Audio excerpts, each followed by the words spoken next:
views and opinions expressed in this program are those of the participants and do not necessarily reflect the views of BronxNet or the program underwriters.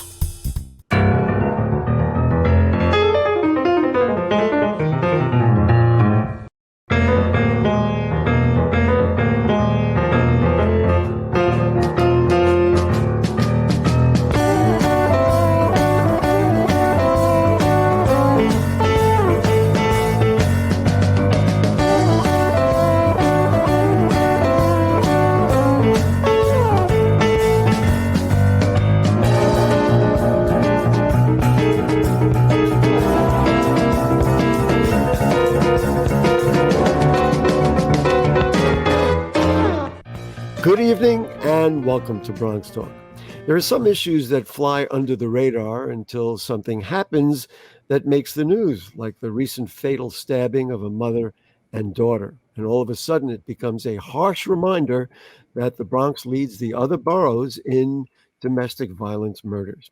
So tonight we have three excellent guests to talk about what the DV issues are and, of course, how we can address them. So let's meet our guests. Please join me in welcoming the Vice President of Criminal Justice and Court Programs at Safe Horizon, Ms. Maureen Curtis. Ms. Curtis, nice to have you with us. Thank you. And the Domestic Violence Project Director at NMIC, Northern Manhattan Improvement Corporation, that operates a support services facility here in the Bronx on Clinton Place in University Heights. It is Sarah Crawford Banda. Nice to have you with us, Ms. Crawford Banda. Thank you. Lovely to be here. And a former New York City Council member and chair, and she was the chair of the Committee on Women and Gender Equity. It is the Honorable Helen Rosenthal. Ms. Rosenthal, nice to have you with us. Thanks so much for having me on. Really appreciate everyone here. So, Ms. Curtis, let's start with you. Let's just get a general view at how we're doing. Let's say comparing what happened before the pandemic, during the pandemic, and maybe even now after the pandemic. Has the number of domestic violence incidents gone down? Have they gone up?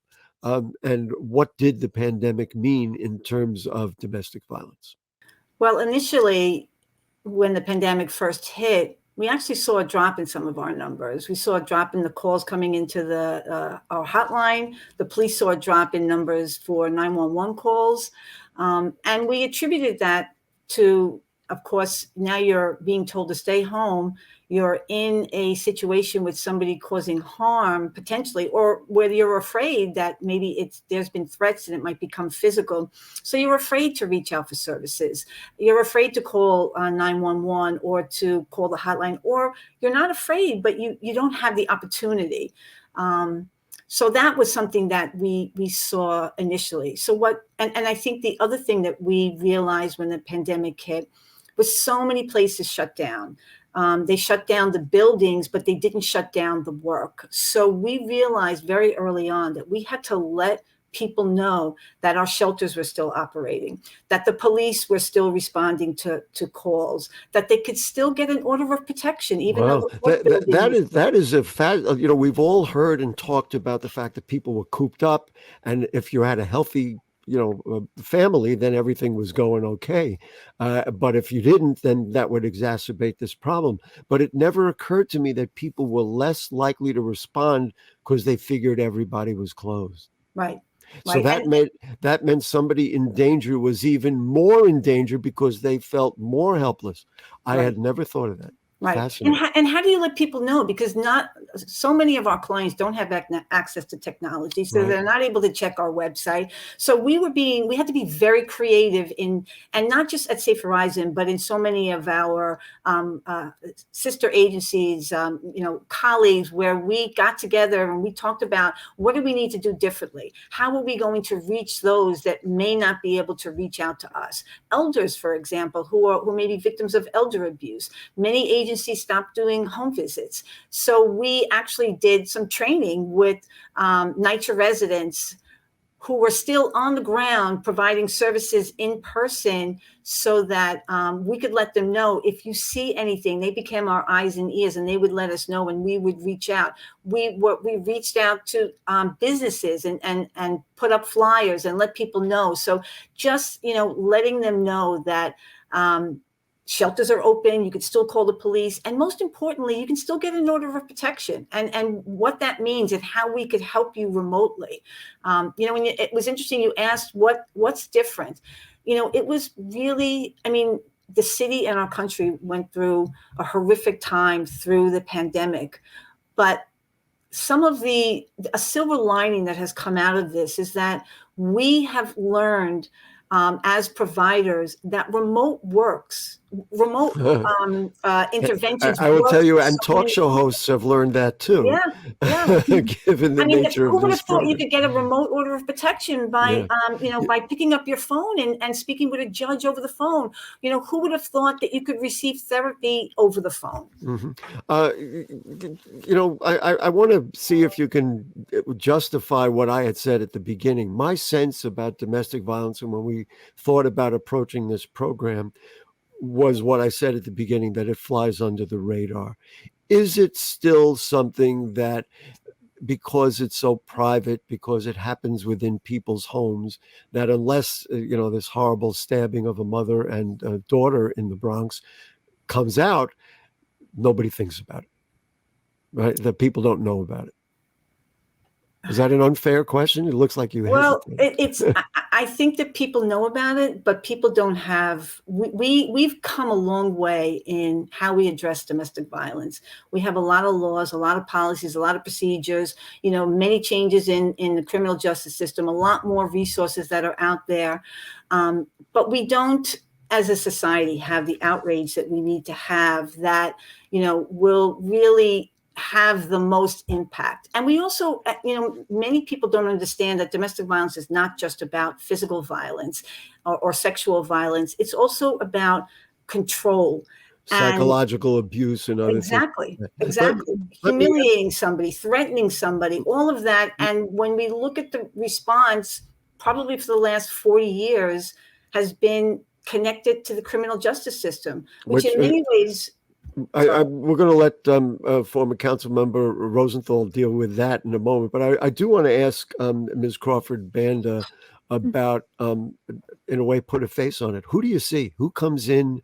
Who wants to come in but maybe makes a phone call?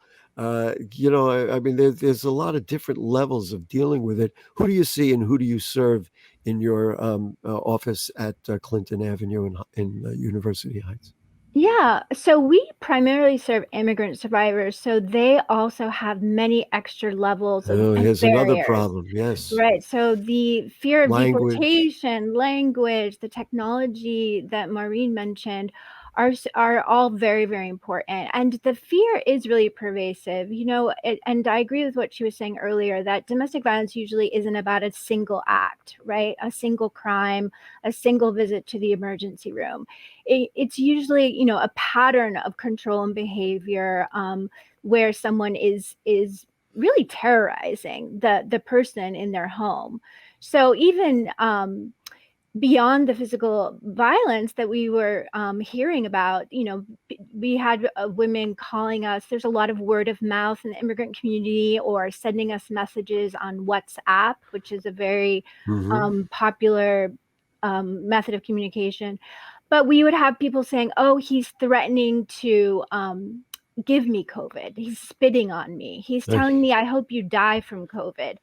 And so really that isolation makes people lose hope, and feel like it's really hard to get out of that situation. Can I assume that the incidence of the incidence of these kinds of incidents crosses all boundaries of economic status, of neighborhood status? I realize you're in a place in University Heights, and so that's an outreach center there. But can we make that assumption, Ms. Crawford Banda? Absolutely. And the economic abuse, I really have to talk about that with the whole stimulus checks and the pandemic benefits.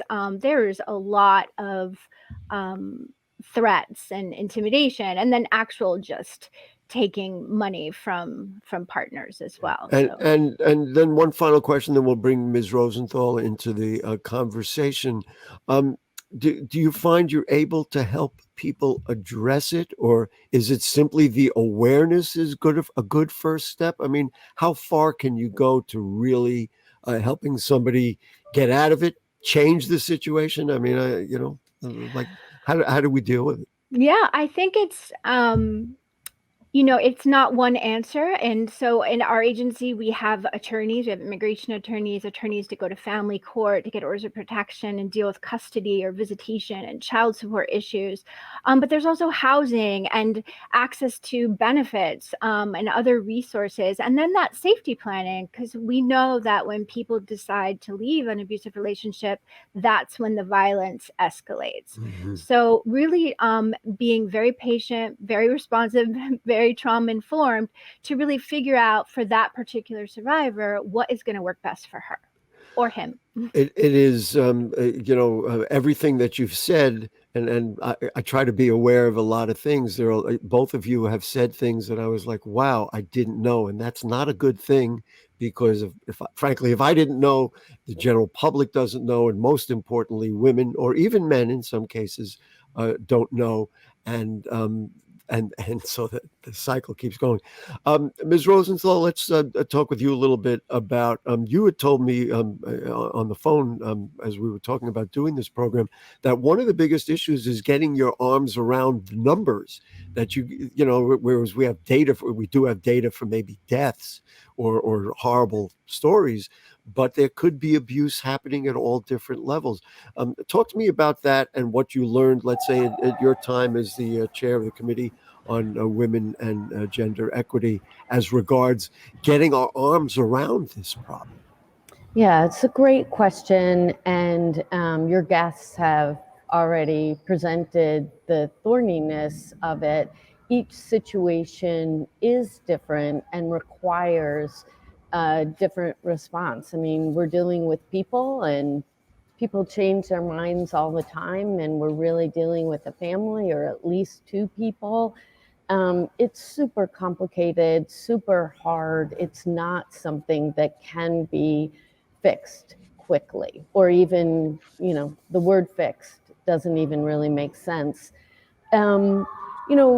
The issue I had brought up was around how much money can the city invest on trying to address domestic violence. And it's hard for us to determine what that number should be if we really don't even know the quantity, how much domestic violence is going on. This brings up a fascinating question, because a lot of the problems that we talk about, whether it be housing or food insecurity, you can easily see how money can play. That you fund supermarkets and you can get more food, you build more housing and you lower rents. That's a financial thing. You talked about money, where does funding come into play that can help alleviate this very personal issue that's between people in their own apartments or homes? Well, I mean, again, it's so complicated. Domestic That's violence. Why I asked you.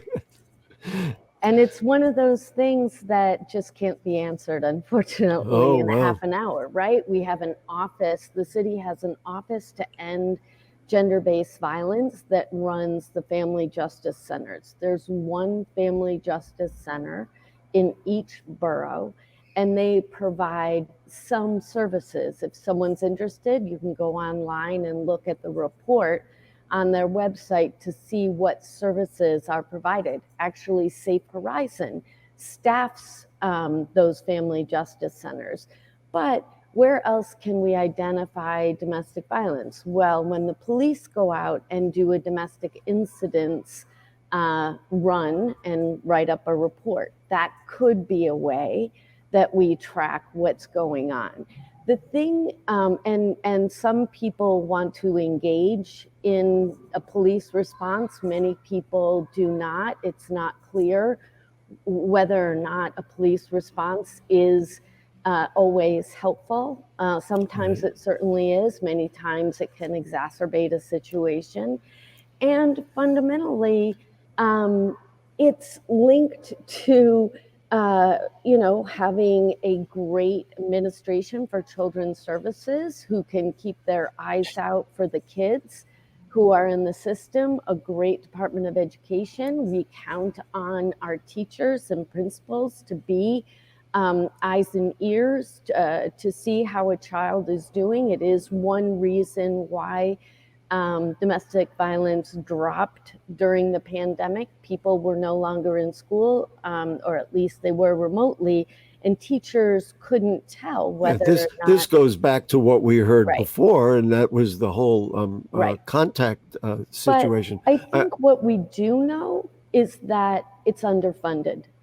We know that there are, Safe Horizon helps to allocate $12 million from the city council to over 120 different nonprofit groups that are out there in their communities doing the work. And what we hear from most of those groups is, thank you for the money, it's not close to being enough. I'll start with you. I want to go around the room. Let's talk about the police response. And we'll get everybody's opinion on this. So, Ms. Rosenthal, do you believe that NYPD, or really any police force, really has the resources, the means, and frankly, the training and education when they get a DV call to ultimately deal with it properly? Or is there still a learning and training issue that has to go with when they knock on the door, when somebody has been battered and they have to deal with that, and that person needs all kinds of different support, legal and otherwise? Are you comfortable with that? And then we'll certainly ask the other two guests the same question. Yeah, here's another example you can give, Gary. During COVID, when the police would knock on the door and the abuser might say, oh, I don't know, it was a wrong call. We all have COVID here, so if you want to come in, you can, but we all have COVID, right? And of course, who wants to walk into a household of COVID, especially back then, years ago when we had no idea, the police had no idea whether or not it was safe to even enter the room. So the training that really complicated the issue.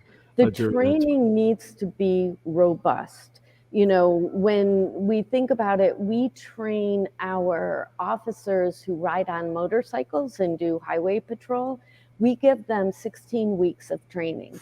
In domestic violence, we give not even 1 day. Well, I'm going to offer a ray of hope. We have a female police commissioner. Maybe there'll be a different or better look at these kinds of top-down issues. So let's go to you, Ms. Crawford Banda, and ask you the same question.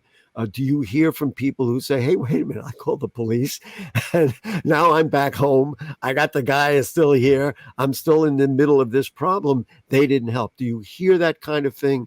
And if so, what would you recommend that we do? And this goes back, we don't have to get into the whole funding issue, defunding or whatever. This goes back to the idea of having social service people deal with some of these in addition to the police. Go ahead. I'm sorry.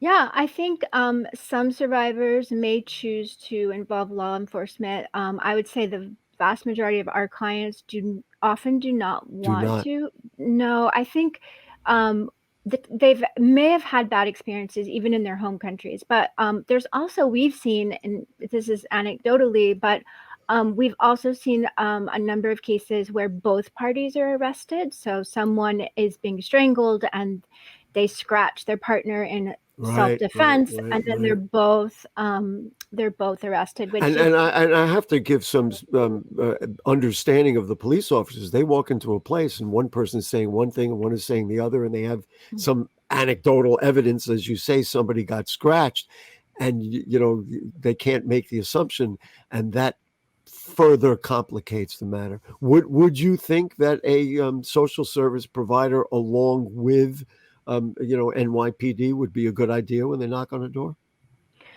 Well, I'm going to let Maureen take that one since Safe Rising has a very good program in the precinct. But no, I mean, I do. I think that there could be a lot more training. There are domestic violence units in each precinct, and they definitely tend to be more sensitive and more knowledgeable about working with trauma survivors in particular. But the patrol officers, for example, and then there's language barriers for folks. So it can be very complicated and dangerous, even for police officers. Ms. Curtis, we'll let you address the same issue, and then I want to talk about some of the hotlines and other opportunities for people to respond. But why don't you? She threw it to you, so you may as well pick it up and respond. So Safe Horizon has a program called the Crime Victim Assistance Program. It's modeled on a program where we have, since 1980s, have had advocates working in New York City police precincts to respond to domestic violence. This program expanded in 2016 to include to all police precincts and to include other victims of crime. So most precincts have 2 advocates, one who follows up with victims of domestic violence and one who follows up with all other victims of crime. And we also in 2019 expanded into the Special Victims Division, and we're further expanding that program. Do you find that those are effective? Yes. I mean, I started my career back in the 1980s working in a Bronx precinct, the 5-2 precinct here in the Bronx. And I worked side by side with police officers. I followed up with victims of domestic violence. I did home visits with police officers. And this is more of what we do. We train police officers. We do community outreach to connect with the community. The police department, particularly in New York City, has done a really good job. Laws have changed. To answer the question about like somebody getting arrested, the officers are required to try to, as best as they can, determine the primary aggressor when both parties have been injured.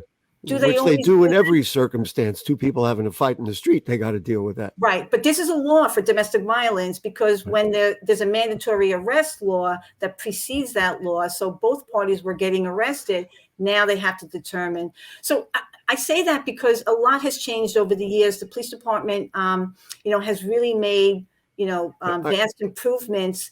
And could there be more training, particularly around being trauma informed and client centered? Certainly. I want to just move it ahead too, because we have a couple of other items. So I want to ask you, Ms. Curtis, about something that I thought was frankly brilliant, and that is the safe chat line that you have, which allows, much like if your computer is broken, you can chat and find out about it. Right. This is, of course, much more serious.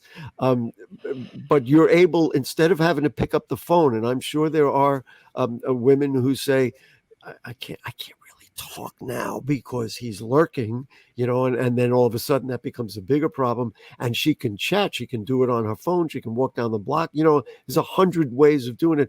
I think it's ingenious. Is it working out? Is it the kind of thing that can be a useful tool in helping people who are being battered? Certainly. And just to let you know that the Safe Chat was created, we have a program working with young men of color, because we realized in the city that young men of color are most often victims of crime, but the fewest number of clients at Safe Horizon. So that program started to reach more young men of color because, young people don't call, they chat now, they chat. Right.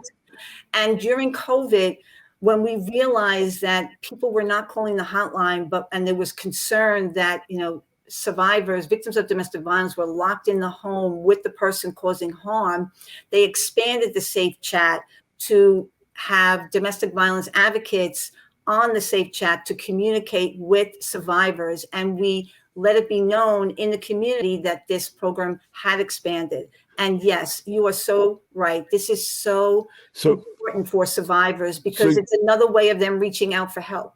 What I've heard from you is about the whole notion of we have telehealth. You can get therapy, psychological therapy via these technologies. So this is another way of doing it. Ms. Rosenthal, what we just heard brings in another whole thing, and that is the cycle of violence. If young people grow up in a home, even if they don't endorse the violence, their tendency to solve problems or differences with their mate is going to be the same. What can be done in terms of education, whether it's in our schools, whether it's in our community centers, whether it's in the general public, I guess specifically with boys, but with everybody, because girls have to know if they're, either abusing or being abused. What can be done? Is it becomes a curricular thing? Is that where funding comes into place to create new programs? What are your thoughts on getting to the root of this before we get to the big problem? Yeah, I'm down for all of that, Gary. But now it's my turn to punt to NMIC, because I think she'll give you a better response. Oh, okay, that's fair enough. Then go ahead, Ms. Crawford Banda. It's to you. Yeah, I mean, I think that we definitely can invest more in prevention and talking about what healthy relationships look like. I know that can be hard, and I'm not, and maybe Maureen knows, but I don't know of any like DOE curriculums that are mandated to really talk about healthy relationships, teen dating relationships. But I think we would really well, listen. I'm gonna interrupt you. Then that gets my vote. I think that if we're going to educate and bring up children and kids in a holistic way, these are just as important as their math scores and social studies scores. Absolutely. Interestingly, even for our city public schools, it's at we're at the mercy of the state. They would have to agree to put it in the curriculum in order for it to be mandated, and that takes legislative work. But it's very challenging to get schools to teach this type of stuff. We know what the national dialogue on mandating curriculums is right now. That's another whole issue. Let's go around the room. We'll give you each 30 seconds. Ms. Rosenthal, you can start first. What's your message to people who think they are in an abusive relationship? Pick up the phone and call, talk to a friend. What do you do? Yeah, thank you. And again, I should really just punt this to the others on the line. But if you go to the New York City, I think it's called Hope, NYC Hope is the website. They give many resources. Also, if you go to the website, the Office of Victim Services, so NYC Office of Victim Services, they have a wonderful map that geolocates all the different resources. All right, let's let everybody just get a few seconds in there. Ms. Crawford Banda, you said that the Safe Horizon phone line is good, and of course the chat line is good. That's your thought there, right? Yeah, and I would just encourage people to reach out. And a lot of domestic violence programs believe in what we call the right to self-determination. So it's not that they're going to start all of these wheels in motion and survivors kind of lose the little control that they have. Like, people are going to respect where they are and what they want. We're almost out of time. Ms. Curtis, for you could just talk about it's Safe Horizon, Safe Chat. Right, yep. That's what you got to do. And the New York City hotline run by Safe Horizon. And just to add to what Sarah said, we're client-centered, trauma-informed, and you won't be judged and you'll be believed. Thank you so much. We got to run. We could talk for 2 hours on this. So Helen Rosenthal, Sarah Crawford Banda, and Maureen Curtis, we thank you. And we thank our viewers. We'll see you next week. This is a difficult one, but we'll come up with more next week.